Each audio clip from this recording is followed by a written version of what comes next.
They are lying. Tom Elliott slams government's dishonesty over immigration. Labor lying about immigration? Never. Surely this is propaganda. Well, more evidence has emerged that high rates of immigration, and we still have very high immigration here in Australia, is nothing more than a giant Ponzi scheme. Now, if you don't know what a Ponzi scheme is, it's a bit like the old aeroplane game where you get more and more people to keep joining this thing where they put money in and the people who get in early take the money out, and the scheme eventually collapses when people stop putting money in. And they used to do this. They'd sort of have imaginary seats on an aeroplane. It was called the aeroplane game. Immigration is the same. Now, the Institute of Public Affairs, and we'll speak to them after 9, they've come up with figures today saying that in the year to May this year, we brought in net immigration of almost 500,000 people. They say it's the highest 12 months to May on record. Why? In just January to May this year, so 5 months, we brought in almost 250,000 people. So when the government says they're committed to lowering immigration, well, when does this happen? Immigration After they win the next election. Maybe. is the highest it's ever been. People still continue to pour in. And the government's attitude is, we do want to cut it, but maybe not just yet, but we will do it. Now, every single visa issued to any class of migrant comes out of the Department of Immigration. If the minister responsible simply wanted to cut immigration, they could say, right, this year you've only got 250,000 visas total. How you allocate them, we'll leave that How about we take away visas? Let's have 0 and deport 1 million. Then we'll be right. up to you, but no more than 250,000. Anyway, the year to May this year, so just a couple of months ago, just under 500,000 net migrants came into Australia. And the reason I say it's a Ponzi scheme, the parliamentary budget... I was about to say, he's probably talking about the budget because everyone's getting poorer, but they act like the economy's going up. So they say, oh, look, the economy's going up though, but it's not going up. Everyone's getting poorer. They keep flooding the country with immigrants, so more money goes around, so it looks like the people are spending. But actually people are spending less because they have less. That's why. Office, which does independent costings of federal policies on both sides of politics, says that for every 40,000 extra migrants we bring in, the budget, this is the federal budget's bottom line, improves by $80 billion over 10 years. So you can see why Jim Chalmers is so keen to keep high immigration. Because then they pretend money's going up. But it's not. Everyone's getting poorer. We're getting taxed more. It's just more tax cows for Labor. otherwise his budget slides further into deficit. Otherwise Australia's debt... Everything would crash if they stopped immigration. So they've fucked themselves. But we know it's about control and votes as well. There's much more to it. But definitely, they don't want to generate anything. They don't want to generate wealth. They don't want to manufacture. They don't want to use our resources for cheaper power. They don't want to export our resources properly. So they don't produce anything. So they just want to use immigration. But that causes inflation. And then they over-government spend, which causes more inflation. And then lots of people that come here don't work or go into government jobs, causing more inflation. And then there's a culture crisis because they can't assimilate because they're letting too many people in. And then they start letting shit in that tries to sexually assault women at parks. All this keeps happening under Labor. And when people spend, they're just using credit cards or pay in options. Yeah, pay in 4 options, exactly. goes up. And yes, all for votes. As we've seen, they admitted about the Indians. It's no surprise we have the highest Indian population in Victoria coming up to the election. And then they put a stadium, paid by the taxpayer money, event on for the Indian Prime Minister. So we want more Indians. Vote for Labor. You can have this country. You can have this state, India. We can turn it to India. He's not reining in spending. Now, we are the ones, as people who live here permanently, who pay the price. You know, overcrowding on the roads, overcrowding in our hospitals, schools, you name it, high house prices, etc., etc., etc. All the result of very high levels of immigration. Yep. Now, in Canada, over the past couple of years, they have wound immigration back to almost zero. And it's had an impact. That it's been more effective in stopping house price growth there than any other measure they've undertaken. What? The Labor government's never mentioned house shortages and the housing crisis due to immigration. That must be a conspiracy theory. Nearly like you let in 1 million people when you have no houses. And you wonder why there's a housing crisis. I love how the Labor government and the wokies can't even admit that letting in the rest of the third world is going to cause a housing crisis when there's no houses. They act like that doesn't even exist. It's crazy. They simply wound back the number of migrants that come in. Now, there are positives with immigration. As I said, the federal government makes a ton of money out of it. If you're Jerry Harvey, who owns Harvey Norman, you make a lot of money out of high immigration. Any business which serves customers quite likes having more customers. But for those of us... Every corporation that has customers likes more immigration. More sales. To deal with crowding, with potholes, with ambulances ramped up outside emergency departments. Melissa, thank you so much, Melissa. I believe the federal polls reflect Modi being the country in the country last week. Exactly, yep. 100%, Melissa. Thank you so much. And coffee, let's play a game to reverse migration starting today, starting with this year's intake. Yes. 100% agree. Let's reverse it. I mean, if I was in charge, I would completely stop immigration. Anyone who hasn't assimilated, anyone doing crimes, instantly deported. Anyone on benefits, that's been on benefits as soon as they got here, instantly deported. We can't sustain it. We can't fund it. They can go back to their country and get benefits. Oh, they might not have any. That's not our fucking problem. And people always say, oh, how would you do it? How would you do it? Just deport them. You're in charge. Is it that hard? Someone who's come here and just been on benefits the whole time. You can't deport them? Why? People can rob people with machetes and they're still allowed to be in our country. And they don't even go to jail. Apartments. High immigration is not a fantastic thing. It is a cost in our community. Anyway, it's a Ponzi scheme. And when the federal government says, oh, well, we're going to wind it back, they are lying. Again, we'll speak to the Institute of Public Affairs after 9, but they've come up with figures that say in the 12 months to May this year, so the year to just 2 months ago, we had the highest net immigration on record, just under 500,000 people. I'll take calls on both sides of this issue. There are positives associated with immigration. For example, our university sector makes a ton of money out of it. Yeah, but that just teaches them to be radicals against like the Palestine protesters and hate Australia. We don't want more of that here. Educating foreign students, many of whom end up staying here in Australia. Oh yeah, and you know what they learn in them universities? Again, if you run a restaurant, a cafe, any sort of customer-facing business, you would prefer more customers than fewer.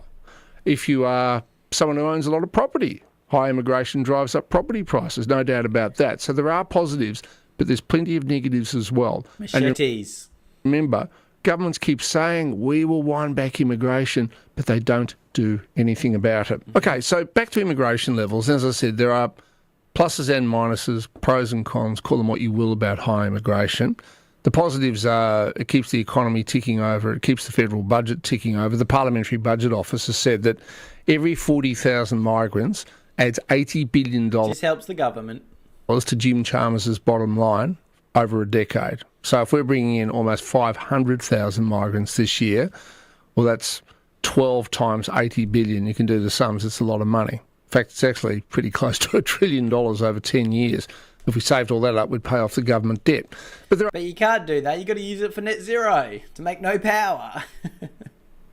All the billionaires are leaving. Exactly. Got the taxes. Are negatives associated with high immigration. You know, crowded roads, long wait times at emergency departments, all those sorts of things. And again, there's the lying about the whole thing. The fact that the federal government keeps saying it is going to bring down immigration, but the numbers suggest the opposite is happening. An ex-guest Deputy Executive Director at the Institute of Public Affairs, Daniel Wild. Good morning. Morning, Tom. I was quite shocked when I got your press release yesterday. I mean, I assumed, perhaps stupidly, that there was some honesty up in camp. MXTO, look at South Africa. They are going door to door kicking them out. No one wants this shit. Exactly, MXTO. I did a video a little while ago. We did it on stream as well about the South Africans. If you look on my channel, you'll see a video of that. South Africa are going around kicking out all the immigrants themselves with bats and machetes because they're saying everything's going to shit with the immigration. And they can't call them racist. They're all black. So it doesn't matter. It's not about race. It's this immigration and cultures that don't get along together. And they're getting all the benefits and housing and crimes going through the roof. Even in South Africa. That's why I made a video on it. 'Cause I thought it was so crazy. In South Africa, that's happening. And that, immigration levels in the current year were being cut, but that's not really happening, is it? No, it's not. The Abo managed decline. Thank you so much, Bavon. Abo's finished, mate. He's done. The official data comes out every month from the Australian Bureau of Statistics, and it paints a picture that the numbers are still going up, as you've outlined. And don't get me wrong, the numbers are going up in immigration, even knowing everything's fucking falling apart because they don't generate any money in this country, so they're trying to use immigration to hide it. I've said that for fucking 6 months now. But also, the numbers are higher than they show. The numbers are higher than they show. Can I get some ones in the chat if the numbers are higher than they even show? I remember there was one report where there was an extra 1 million people in this country exposed a few months ago because they said that they didn't count people that weren't here for 12 months on this certain type of visa. So there was 1 million extra people than the numbers recorded. 100%. Yeah, you can see it. When you go to the shop, you can't see a fucking traditional Australian. You can fucking see it's not just a few people that have been here. Let's be real. Almost 500,000 came into our country over the 12 months to May 2026, which is the most... 500,000. When they said they'll drop it back to 200,000. 500,000 people. Fuck.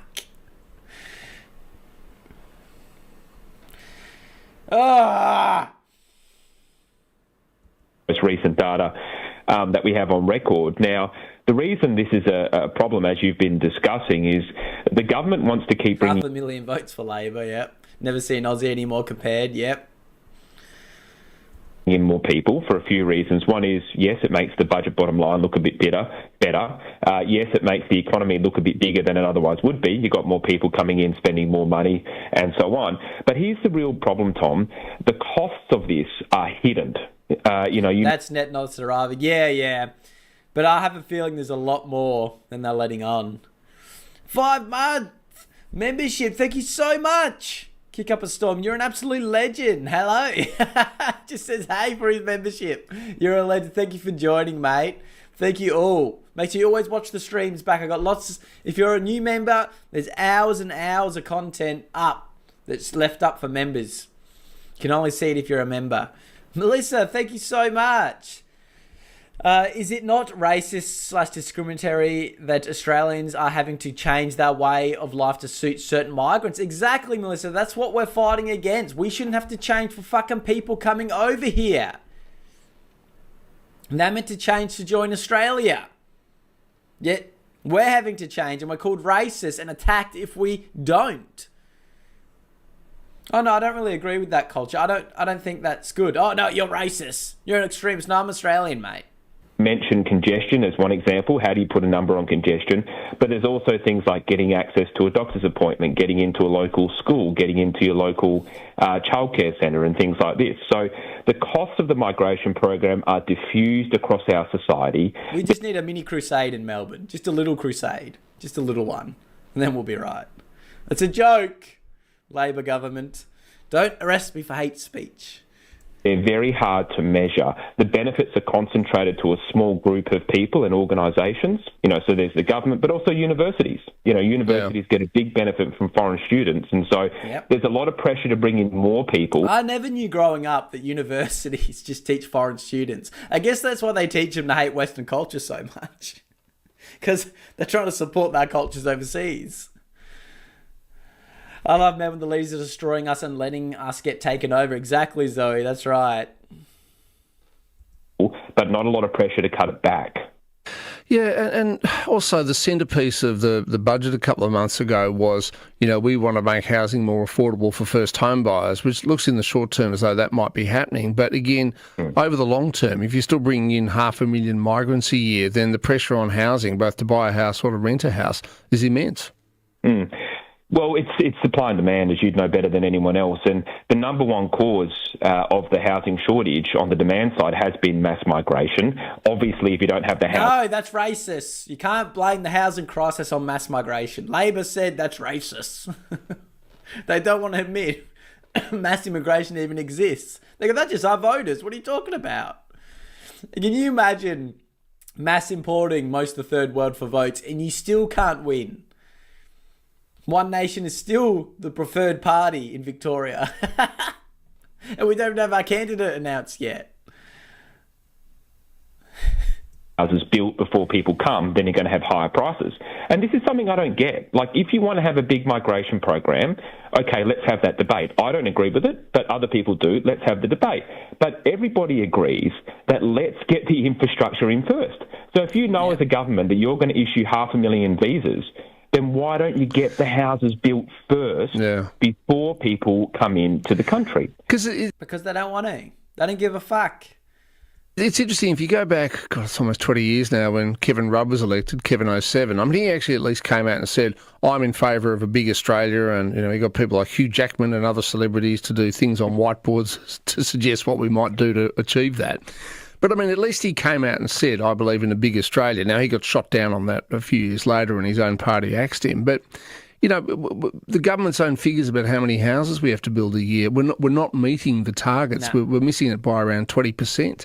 So they say they want to help first home buyers by changing the tax arrangements to property, but then they keep bringing in 500,000 new people a year. And the two things are at odds with each other. But the Labor government won't admit mass immigration's a thing. Well, they are at odds, and you've also got this classic issue here, which is the differences between the federal and the state governments. The federal government gets all the benefits of migration. The state governments incur a lot of the costs, right? Because health, education, and a lot of issues related to housing are state government responsibility. So you've got that issue that plays up with a lot of policies in our country. I also want to draw your attention to another point here, Tom, that's related to the house building, which is that some people will say, well, okay, I understand that migrants that come need a house, but don't we need the skilled migrants to come to build the houses to start with? No. Because with every skilled migrant, there's probably 10 plus non-skilled. So it's not helping the houses. Can everyone agree with that? Can I get some ones in the chat if you agree? Skilled migrants mean nothing because they let in more non-skilled with mass immigration than skilled.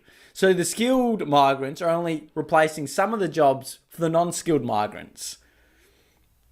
They're not letting in skilled migrants. That fucking myth is done. Fucking done. Why do you think the doctors and engineers meme exists? Pac-Man, thank you so much, mate. Have you seen the people that were celebrating the drop in the polls now saying the polls mean nothing? That they are back up. Yeah, exactly, Pac-Man. The polls are bad. The polls are good. The polls are bad. That's right, Pac-Man. We'll expose them. We got to get them in the election. Thank you so much, mate. And I would say, well, yeah, that's true to an extent. But when you look at the numbers, and I was shocked when I saw this, when you actually look at what is counted as a skilled migrant or who is counted as a skilled migrant, less than 46% of those who are issued with skilled visas are actually those who have skills. Now, why is that? Well, that's what he's about to say. Because if you're a doctor who comes in, you have a skilled visa, tick, yeah, got that. But if you're the spouse of the doctor, you're also counted as having a skilled requirement. How the fuck is that acceptable? Now, I'm not saying let's not have family reunification, because if you want skilled people to come, they've got to be able to bring their families. I've got that. But let's not pretend that they're skilled. So when the government says it's running a skilled migration program, it's not. It's running a chain migration program based on family reunification. And let's be real. One family member's a doctor, the other 10 come in. Not good. Yeah, okay. Look, thank you, Daniel. Daniel Wild there from the Institute of Public Affairs. And again, it's just weird. As I said, the budget, we're going to get rid of negative gearing and change capital gains tax. We've got to help first low QR individuals, home buyers. And that's okay. We debated that. And I mean, I disagree with what they did primarily because they didn't say before the last election that they would do it. But anyway, they've done it. Then they keep bringing in 500,000 people a year. And that is not going to help first home buyers. It can't. It's the opposite. It will make life worse for first home buyers. These are figures from the Australian Bureau of Statistics. It is an independent organisation. It's funded by government, but separate from government. The Parliamentary Budget Office, another arm of the public service, has said that the families bloated onto the same visa. I'm going to have to make a short on it because it's just sick. It's so stupid. So you got one skilled migrant, and then they can bring the whole family over, give them all a visa, and pretend they're all part of skilled migration. Fucking talk about how they manipulate the system.